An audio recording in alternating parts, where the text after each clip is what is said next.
verse. After Joshua died, the nation of Israel went to the Lord to receive his instructions. Which of our tribes should be the first to go to war against the Canaanites, they inquired. God's answer came, Judah, and I will give them a great victory. The leaders of the tribe of Judah, however, asked help from the tribe of Simeon. Join us in clearing out the people living in the territory allotted to us, they said, and then we will help you to conquer yours. So the army of Simeon went with the army of Judah, and the Lord helped them defeat the Canaanites and Perizzites, so that 10,000 of the enemy were slain at Bezek. King Adonai-Bezek escaped, but the Israeli army soon captured him and cut off his thumbs and big toes. I have treated 70 kings in the same manner and have fed them scraps under my table, King Adonai-Bezek said. Now God has paid me back. He was taken to Jerusalem and died there. Judah had conquered Jerusalem and massacred its people, setting the city on fire. Afterward, the army of Judah fought the Canaanites in the hill country and in the Negev, as well as on the coastal plains. Then Judah marched against the Canaanites in Hebron, formerly Kiriath Arba, destroying the cities of Sheshai, Ahimam, Talmai. Later they attacked the city of Debir, formerly called Kiriath Sefer. Who will lead the attack against Debir? Caleb challenged them. Whoever conquers it shall have my daughter Achash as his wife. Caleb's nephew Othniel, son of his younger brother Kenaz, volunteered to lead the attack. He conquered the city and won Achash as his bride.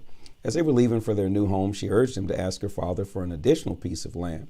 She dismounted from her donkey to speak to Caleb about it.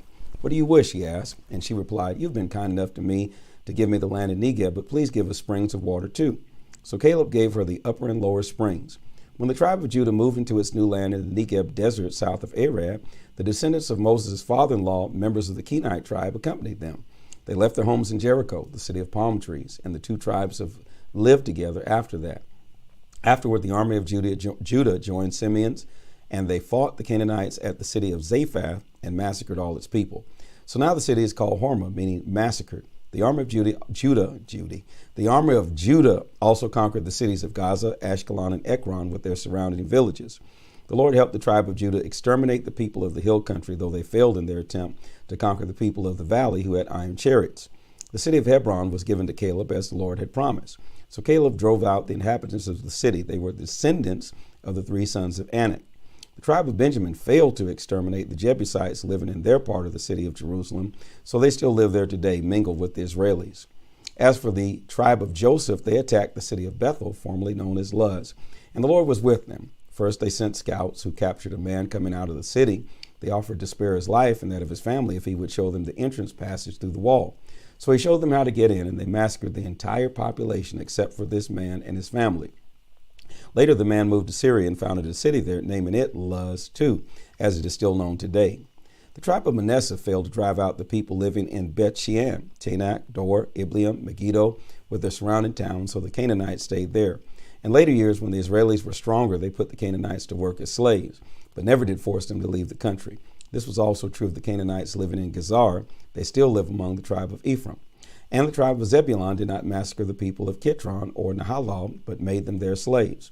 Nor did the tribe of Asher drive out the residents of Acco, Sidon, Alab, Iskab, Helbah, Ephek, or Rehob. So the Israelis still live among the Canaanites, who were the original people of that land. And the tribe of Naphtali did not drive out the people of Beth Shemesh or of Beth Anath. So these people continued to live among them as servants. As for the tribe of Dan, the Amorites forced them into the hill country and wouldn't let them come down into the valley. But when the Amorites later spread into Mount Heres, Ajalon, Shalbiam, the tribe of Joseph conquered them and made them their slaves. The boundary of the Amorites begins at the ascent of Scorpion Pass, runs to a spot called the Rock, and continues upward from there. Judges chapter 2. One day the angel of the Lord arrived at Bochim, coming from Gilgal, and announced to the people of Israel, I brought you out of Egypt into this land that I promised to your ancestors, and I said that I would never break my covenant with you, if you on your part would make no peace treaties with the people in this land. I told you to destroy their heathen altars. Why have you not obeyed? And now since you've broken the contract, it is no longer in effect. And I no longer promise to destroy the nations living in your land. Rather, they shall be thorns in your side, and their gods will be a constant temptation to you. The people broke into tears as the angel finished speaking. So the name of the place was called Bochim, meaning the place where the people wept. Then they offered sacrifices to the Lord. When Joshua finally disbanded the armies of Israel, the tribes moved into their new territories and took possession of the land. Joshua, the man of God, died at the age of 110 and was buried at the edge of his property at Timnath-Heres in the hill country of Ephraim, north of Mount Gaash. The people had remained true to the Lord throughout Joshua's lifetime and as long afterward as the old men of his generation were still living, those who had seen the mighty miracles the Lord had done for Israel. But finally, all that generation died, and the next generation did not worship Jehovah as their God and did not care about the mighty miracles he had done for Israel. They did many things that the Lord had expressed forbidden, including the worshiping of heathen gods. They abandoned Jehovah, the God loved and worshiped by their ancestors, the God who had brought them out of Egypt. Instead, they were worshiping and bowing down low before the idols of the neighboring nations. So the anger of the Lord flamed out against all Israel. He left them to the mercy of their enemies, for they had departed from Jehovah and were worshiping Baal and Ashtaroth idols. So now when the nation of Israel went out to do battle against its enemies, the Lord blocked their path. He had warned them about this. In fact, he had vowed that he would do it.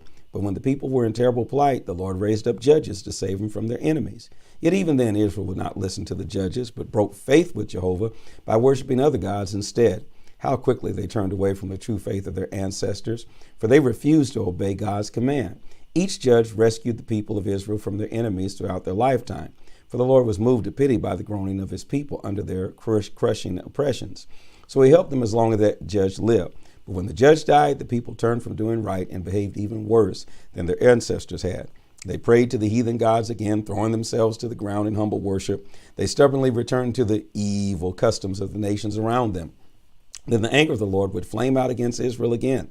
He declared, because these people have violated the treaty I made with their ancestors, I will no longer drive out the nations left unconquered by Joshua when he died.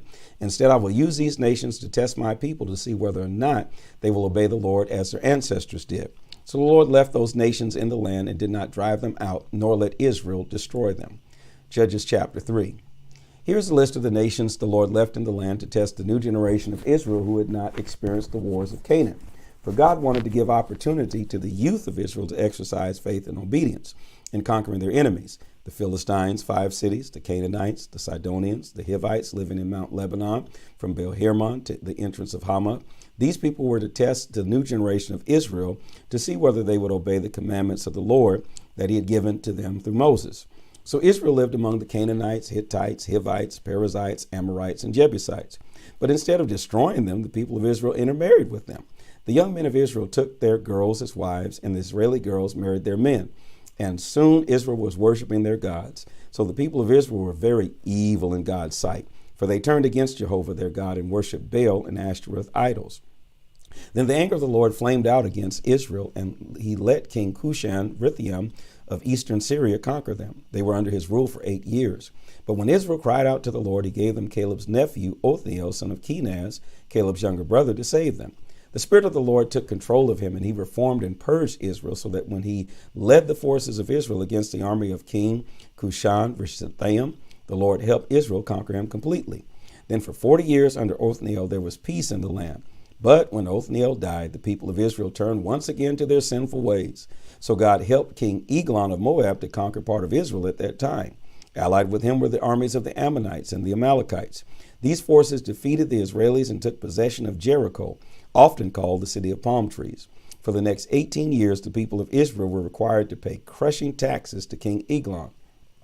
But when they cried to the Lord, he sent them a savior, Ehud, son of Gera, a Benjamite, who was left-handed. Ehud was the man chosen to carry Israel's annual tax money to the Moabite capital. Before he went on his journey, he made himself a double-edged dagger 18 inches long and hid it in his clothing, strapped against his right thigh.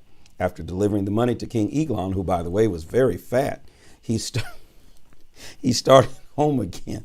But outside the city at the quarries of Gilgal, he sent his companions on and returned alone to the king. I have a secret message for you, he told him. The king immediately dismissed all those who were with him so that he could have a private interview. Ehud walked over to him, and as he was sitting in a cool upstairs room, and said to him, "It is a message from God." King Eglon stood up at once to receive it, whereupon Ehud reached beneath his robe with his strong left hand, pulled out the double-bladed dagger strapped against his right thigh, and plunged it deep into the king's belly. The hilt of the dagger disappeared beneath the flesh, and the fat closed over it as the entrails oozed out, leaving the dagger there. Ehud locked the doors behind him and escaped across an upstairs porch. When the king's servants returned and saw that the doors were locked, they waited, thinking that perhaps he was using the bathroom. But when, after a long time, he still didn't come out, they became concerned and got a key. And when they opened the door, they found their master dead on the floor. Meanwhile, Ehud had escaped past the quarries of Sariah, and when he arrived in the hill country of Ephraim, he blew a trumpet as to call to arms and mustered an army under his command. Follow me, he told them, for the Lord has put your enemies, the Moabites, at your mercy. The army then proceeded to seize the fords of the Jordan River near Moab, preventing anyone from crossing. Then they attacked the Moabites and killed about 10,000 of the strongest and most skillful of their fighting men, letting not one escape. So Moab was conquered by Israel that day, and the land was at peace for the next 80 years.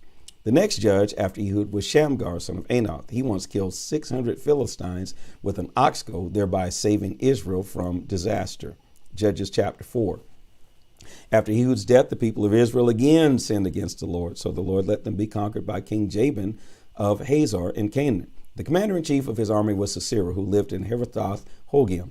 He had 900 iron chariots and made life unbearable for the Israelis for 20 years. But finally they begged for the Lord's help. Israel's leader at that time, the one who was responsible for bringing the people back to God, was Deborah, a prophetess, the wife of Lapidoth.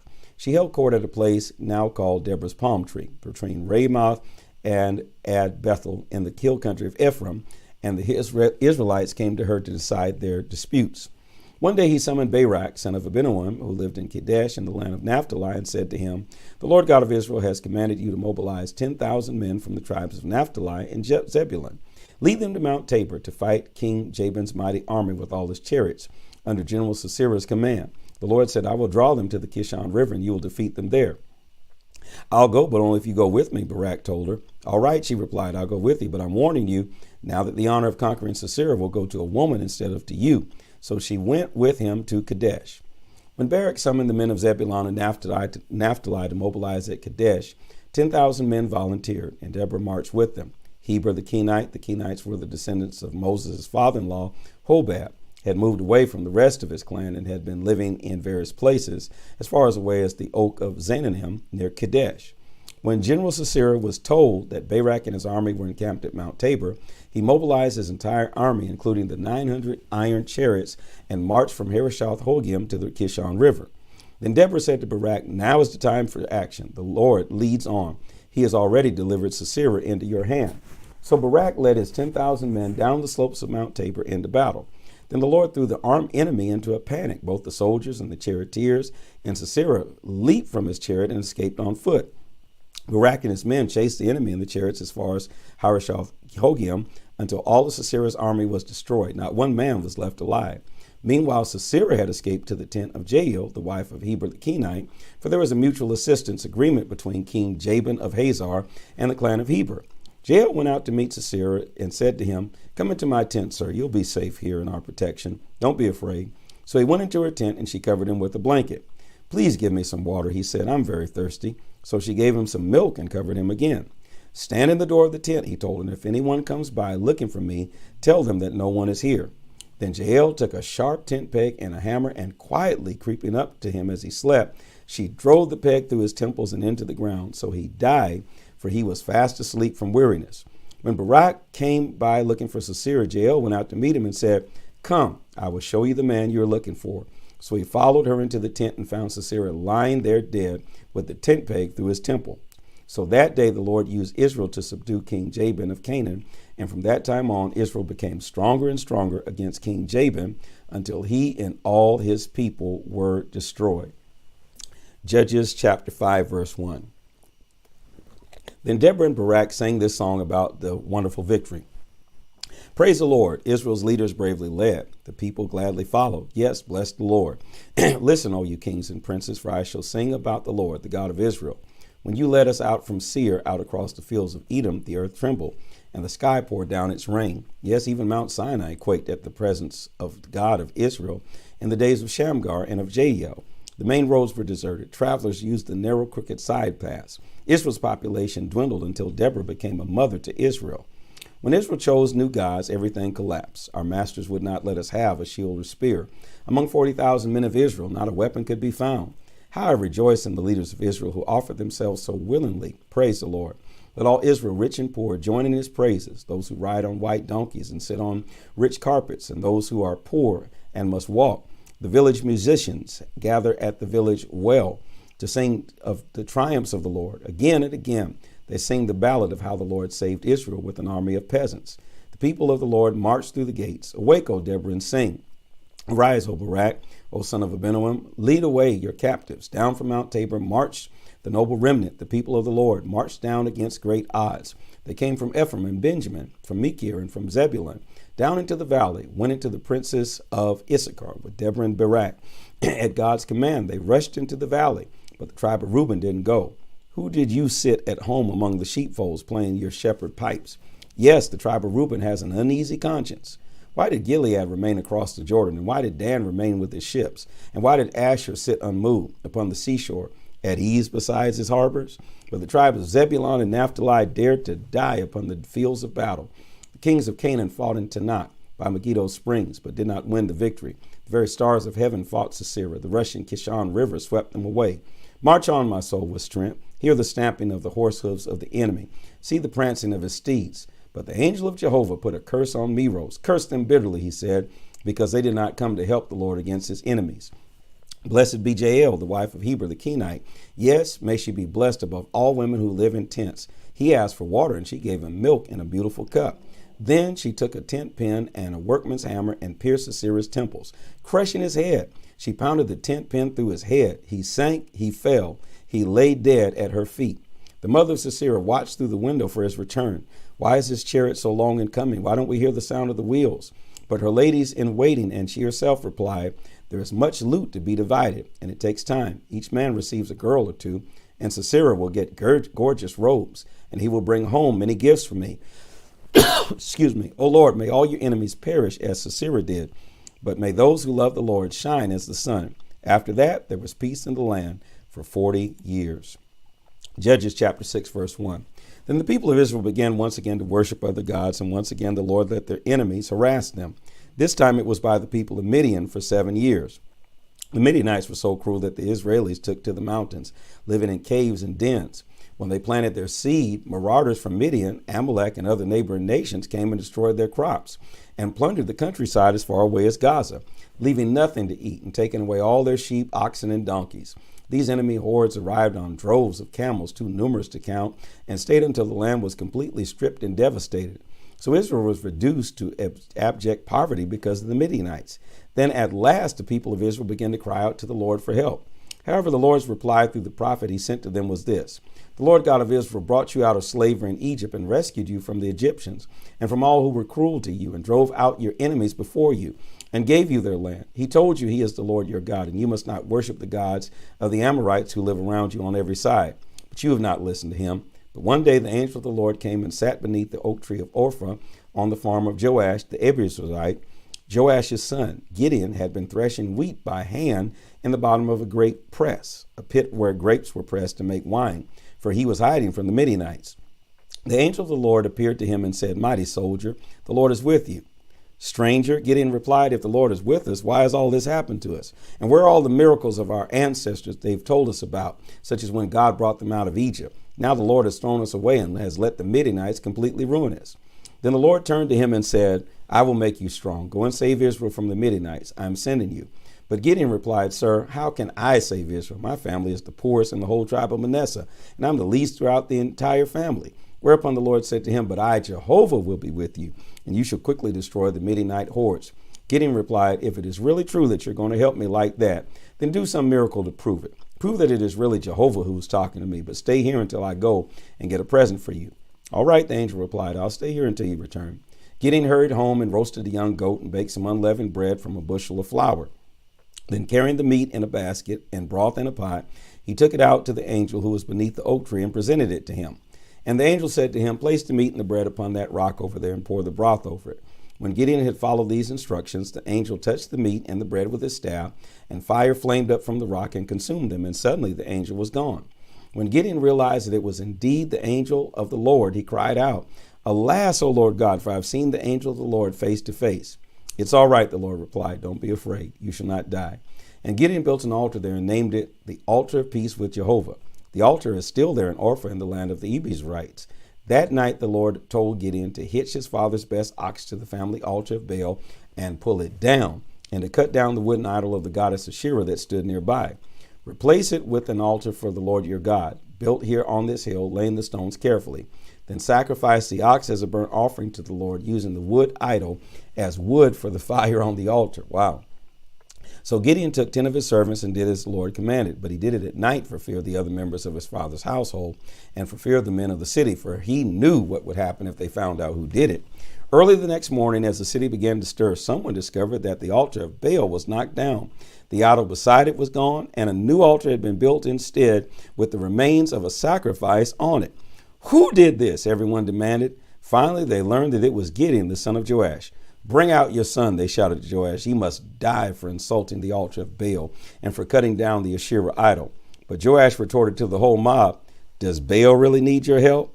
What an insult to a god. You're the ones who should die for insulting Baal. If Baal is really a god, let him take care of himself and destroy the one who broke down his altar.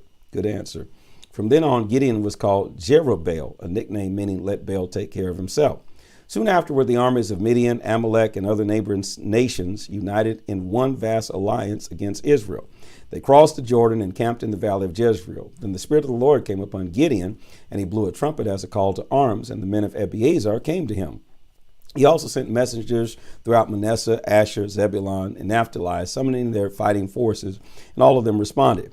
Then Gideon said to God, if you are really going to use me to save Israel as you promised, prove it to me in this way. I'll put some wool on the threshing floor tonight, and if in the morning the fleece is wet and the ground is dry, I will know that you're going to help me. And it happened just that way. When he got up the next morning, he pressed the fleece together and wrung out a whole bowl full of water.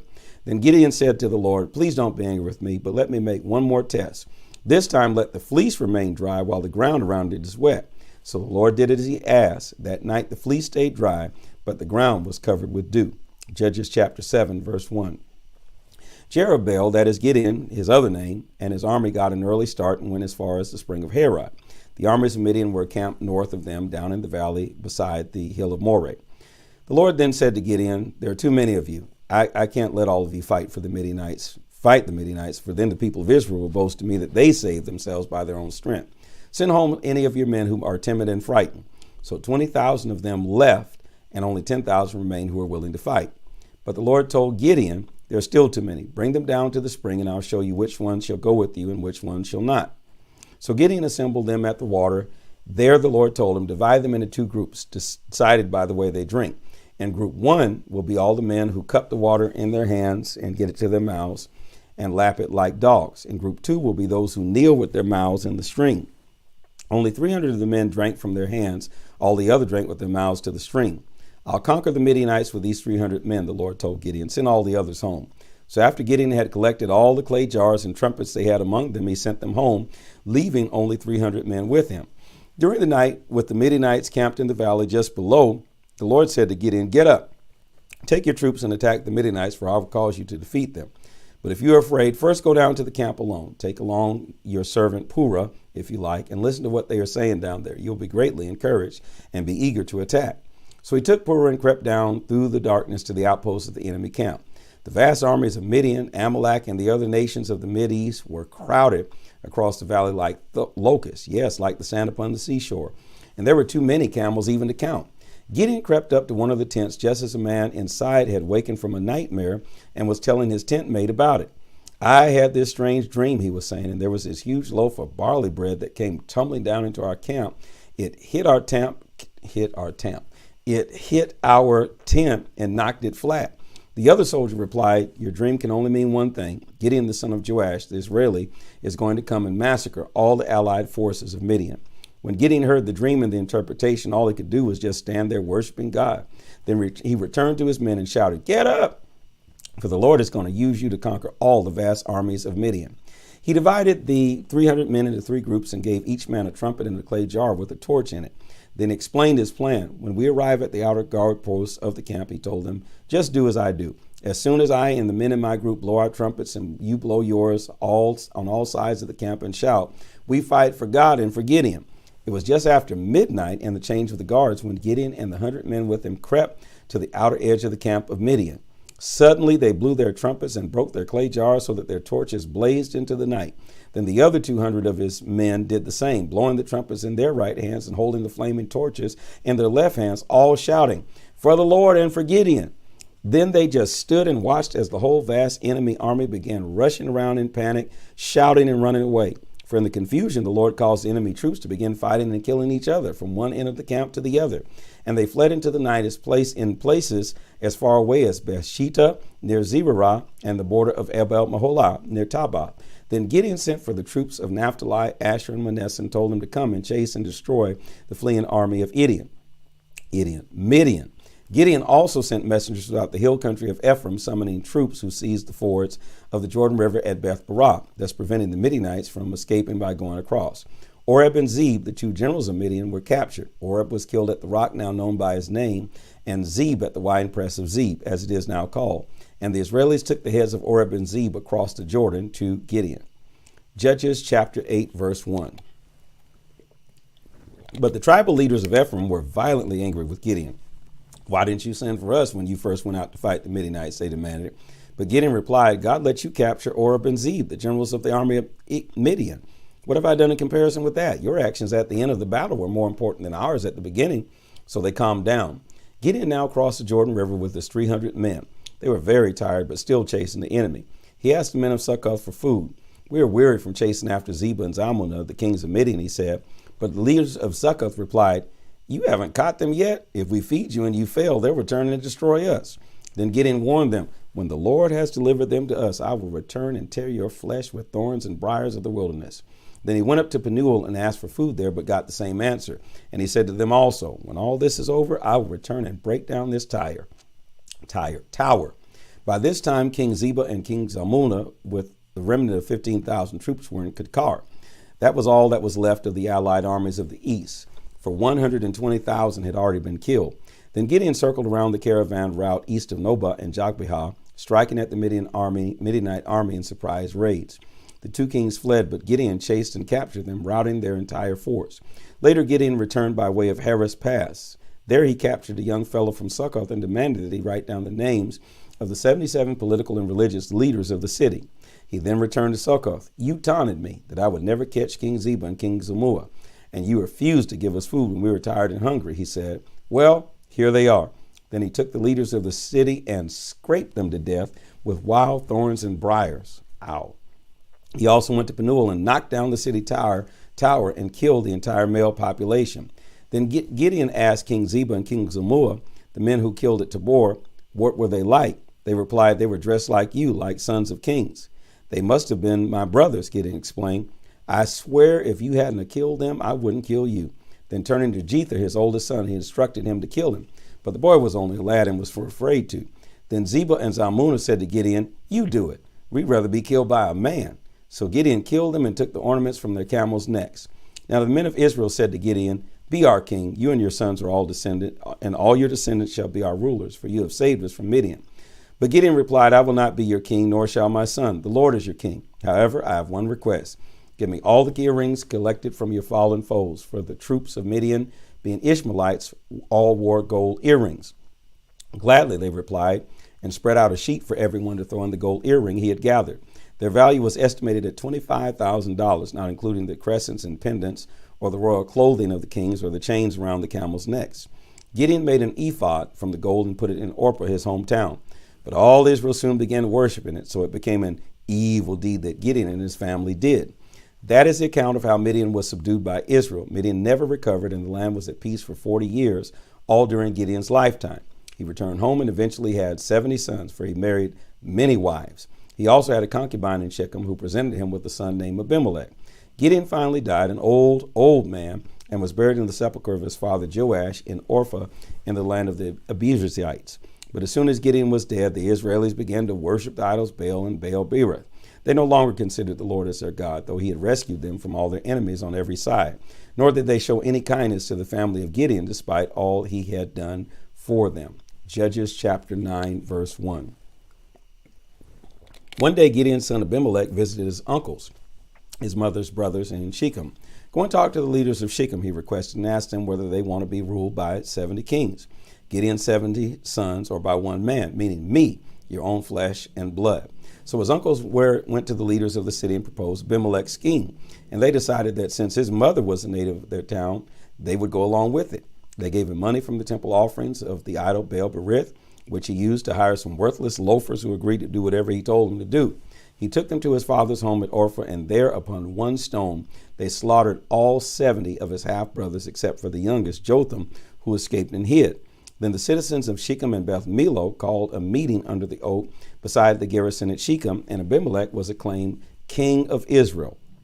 When Jotham heard this, he stood at the top of Mount Gerizim and shouted across to the men of Shechem, "If you want God's blessings, listen to me.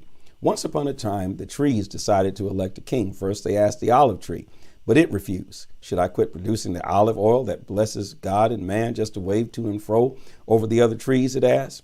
Then they said to the fig tree, "You be our king." But the fig tree refused. "Should I quit producing sweetness and fruit just to lift my head above all the other trees?" it asked. Then they said to the grapevine, "You reign over us." But the grapevine replied, "Shall I quit producing the wine that cheers both God and man just to be mightier than all the other trees?"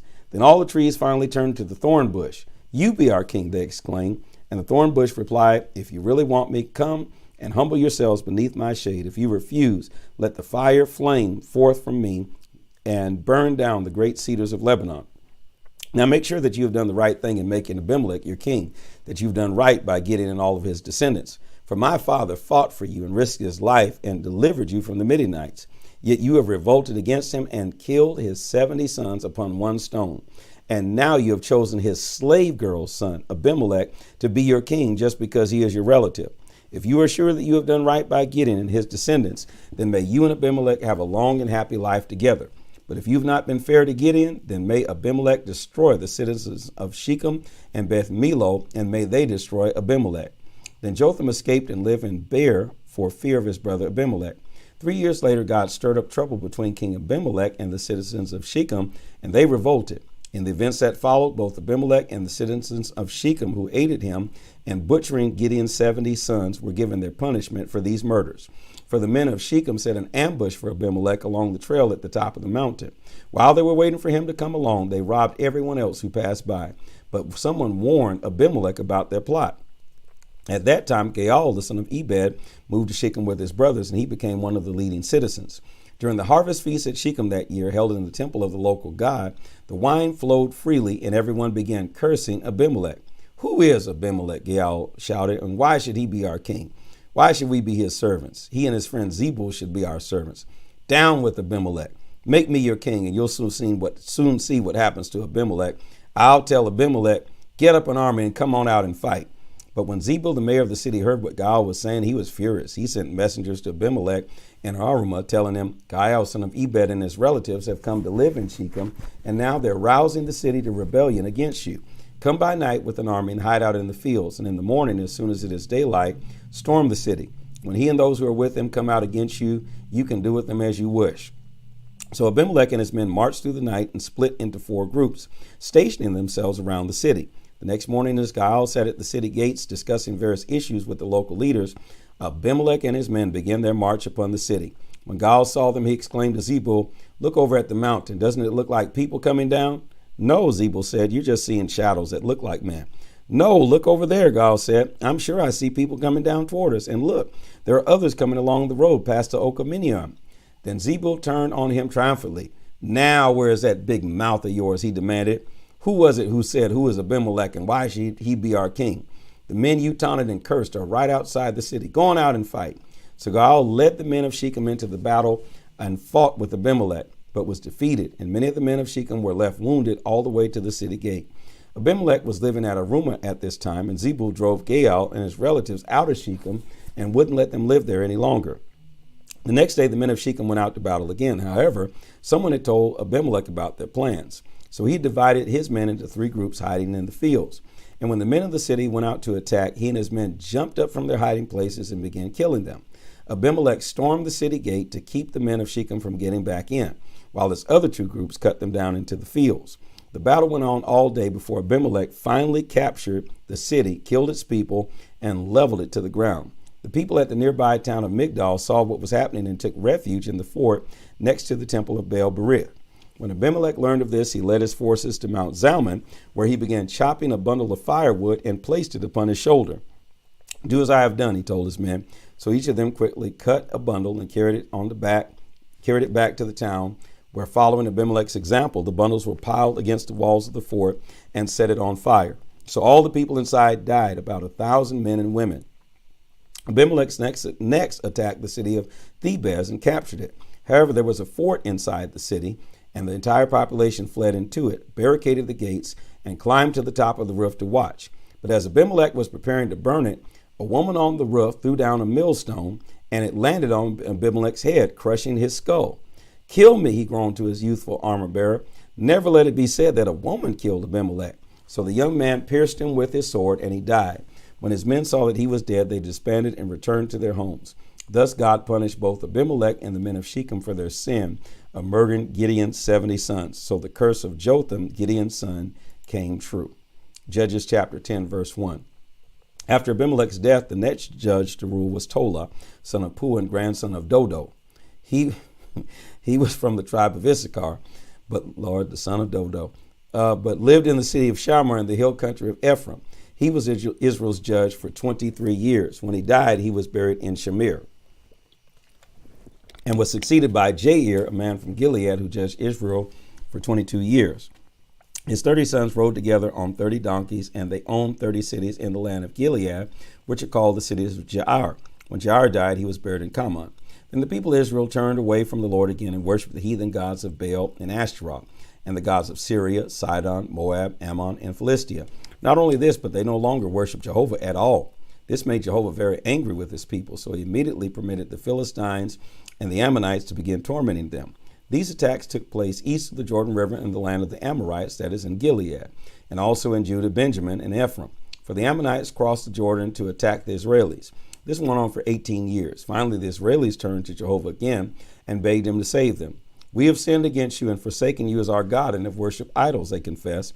But the Lord replied, "Didn't I save you from the Egyptians, the Amorites, the Ammonites, and the Philistines, the Sidonians, the Amalekites, and the Moabites? Has there ever been a time when you cried out to me that I haven't rescued you? Yet you continue to abandon me and to worship other gods. So go away. I won't save you anymore. Go and cry to the new gods you have chosen. Let them save you in your hour of distress." But they pleaded with him again and said, "We have sinned. Punish us in any way you think best. Only save us once more from our enemies." Then they destroyed their foreign gods and worshiped only the Lord, and he was grieved by their misery. The armies of Ammon were mobilized at Gilead at that time, prepared to attack Israel's army at Mizpah. "Who will lead out our forces against the Ammonites?" the leaders of Gilead asked each other. "Whoever volunteers shall be our king." Judges chapter 11, verse 1. Now Jephthah was a great warrior from the land of Gilead, but his mother was a prostitute. His father, whose name was Gilead, had several other sons by his legitimate wife. And when these half-brothers grew up, they chased Jephthah out of the country. "You son of a whore," they said. "Ooh, Jesus. You son of a whore," they said. "You'll not get any of our father's estate." So Jephthah fled from his father's home and lived in the land of Tob. Soon he had quite a band of malcontents as his followers, living off the land as bandits. It was about that time that the Ammonites began their war against Israel. The leaders of Gilead sent for Jephthah, begging him to come and lead their army against the Ammonites. But Jephthah said to them, "Why do you come to me when you hate me and have driven me out of my father's house? Why come now when you're in trouble?" "Because we need you," they replied. "If you will be our commander-in-chief against the Ammonites, we will make you the king of Gilead." "Sure," Jephthah exclaimed. "Do you expect me to believe that?" "We swear it," they replied. "We promise with a solemn oath." So Jephthah accepted the commission and was made commander-in-chief and king. The contract was ratified before the Lord in Mizpah at a general assembly of all the people. Then Jephthah sent messengers to the king of Ammon, demanding to know why Israel was being attacked. The king of Ammon replied that the land belonged to the people of Ammon. It had been stolen from them. He said, when the Israelis came from Egypt, the whole territory from the Arnon River to Jabbok and the Jordan was his. He claimed, "Give us back our land peaceably," he demanded. Jephthah replied, "Israel did not steal the land. What happened was this. When the people of Israel arrived at Kadesh on their journey from Egypt after crossing the Red Sea, they sent a message to the king of Edom asking permission to pass through his land. But their permission was denied. Then they asked the king of Moab for similar permission. It was the same story there. So the people of Israel stayed in Kadesh. Finally, they went around Edom and Moab through the wilderness and traveled along the eastern border until at last they arrived beyond the boundary of Moab at the Arnon River. But they never once crossed into Moab. Then Israel sent messengers to King Sihon of the Amorites, who lived in Heshbon, and asked permission to cross through his land to get to their destination. But King Sihon didn't trust Israel, so he mobilized an army at Jahaz and attacked them. But the Lord our God helped Israel defeat King Sihon and all your people. So Israel took over all of your land from the Arnon River to Jabbok and from the wilderness to the Jordan River. So you see, it was the Lord God of Israel who took away the land of the Amorites and gave it to Israel. Why then should we return it to you? You keep whatever your God Chemos gives you, and we will keep whatever Jehovah our God gives us. And besides, who do you think you are? Are you better than King Balak, the king of Moab? Did he try to recover his land after Israel defeated him? No, of course not. But now after 300 years, you make an issue of this? Israel has been living here for all that time, spread across the land from Heshbon to Oriar and all along the Arnon River. Why have you made no effort to recover it before now? No, I have not sinned against you. Rather, you've wronged me by coming to war against me. But Jehovah the judge will soon show us who is right, Israel or Ammon. But the king of Ammon paid no attention to Jephthah's message. At that time, the Spirit of the Lord came upon Jephthah, and he led his army across the land of Gilead and Manasseh, past Mizpah and Gilead, and attacked the army of Ammon. Meanwhile, Jephthah had vowed to the Lord God that if God would help Israel conquer the Ammonites, then when he returned home in peace, the first person coming out of his house to meet him would be sacrificed as a burnt offering to the Lord. So Jephthah led his army against the Ammonites, and the Lord gave him the victory. He destroyed the Ammonites with a terrible slaughter all the way from Ariar to Minnah, including 20 cities, and as far away as Vineyard Meadow. Thus the Ammonites were subdued by the people of Israel.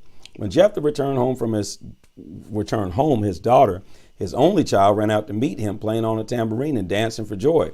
When he saw her, he tore his clothes in anguish. "Alas, my daughter," he cried out, "you brought me to the dust, for I made a vow to the Lord, and I cannot take it back." Made a vow to the Lord, cannot take it back. And she said, "Father, you must do whatever you promised the Lord, for he has given you a great victory over all your enemies, the Ammonites. But first let me go up into the hills and roam with my girlfriends for 2 months, weeping because I'll never marry." "Yes," he said, "go." And so she did, bewailing her fate with her friends for 2 months. Then she returned to her father, who did as he had vowed, so she was never married. And after that, it became a custom in Israel that young girls went away for 4 days each year to lament the fate of Jephthah's daughter. The book of Judges, chapter 12, verse 1. Then the tribe of Ephraim mobilized its army at Japhon and sent this message to Jephthah: "Why didn't you call for us to help you fight Ammon?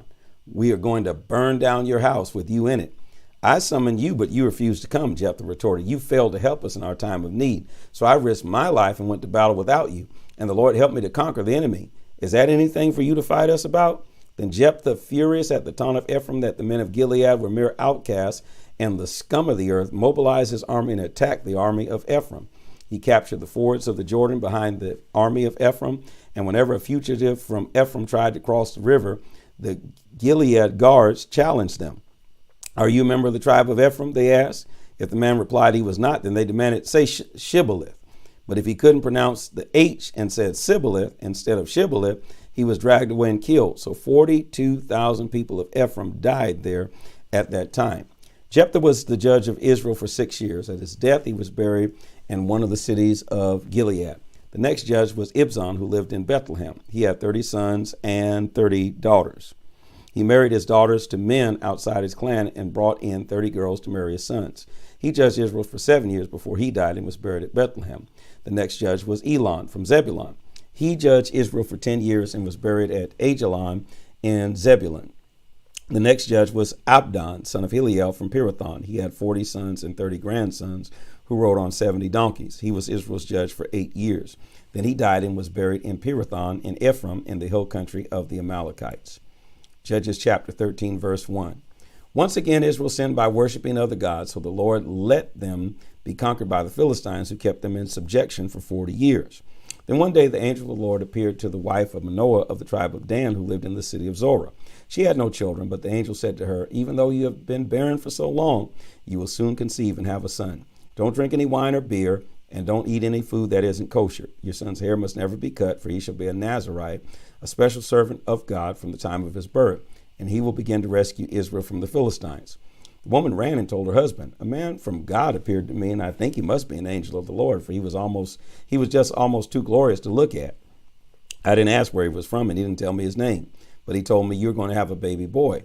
And he told me not to drink wine, any wine or beer, and not to eat food that isn't kosher, for the baby is going to be a Nazirite. He will be dedicated to God from the moment of his birth until the day of his death.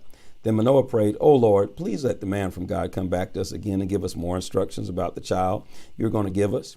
The Lord answered his prayer, and the angel of the Lord appeared once again to his wife as she was sitting in the field. But again she was alone. Manoah was not with her. So she quickly ran and found her husband and told him, "The same man is here again." Manoah ran back with his wife and asked, "Are you the man who talked with my wife the other day?" "Yes," he replied, "I am." So Manoah asked him, "Can you give us any special instructions about how we should raise the baby after he is born?" And the angel replied, "Be sure that your wife follows the instructions I gave her. She must not eat grapes or raisins or drink any wine or beer or eat anything that isn't kosher." Then Manoah said to the angel, "Please stay here until we can get you something to eat." "I'll stay," the angel replied, "but I'll not eat anything. However, if you wish to bring something, bring an offering to sacrifice to the Lord." Manoah didn't realize that he was the angel of the Lord. Then Manoah asked him for his name. "When all this comes true and the baby is born," the angel said, we will certainly want to tell everyone that what you predicted. All right, let's read that again, verse 17. Then Manoah asked for him for his name. "When all this comes true and the baby is born," he said to the angel, "we will certainly want to tell everyone that you predicted it." Okay. "Don't ask anyone my name," the angel replied, "for it is a secret." Or don't even ask my name. Then Manoah took a young goat and a grain offering and offered it as a sacrifice to the Lord. And the angel did a strange and wonderful thing, for as the flames from the altar were leaping up toward the sky, and as Manoah and his wife watched, the angel ascended in the fire. Manoah and his wife fell faceward down to the ground, and that was the last they ever saw of him. It was then that Manoah finally realized that it had been the angel of the Lord. "We will die," Manoah cried out to his wife, "for we have seen God." But his wife said, "If the Lord were going to kill us, he wouldn't have accepted our burnt offerings and wouldn't have appeared to us and told us this wonderful thing and done these miracles." When her son was born, they named him Samson, and the Lord blessed him as he grew up. And the Spirit of the Lord began to excite him whenever he visited the parade grounds of the army of the tribe of Dan, located between the cities of Zorah and Eshtaol. This is the word of the Lord.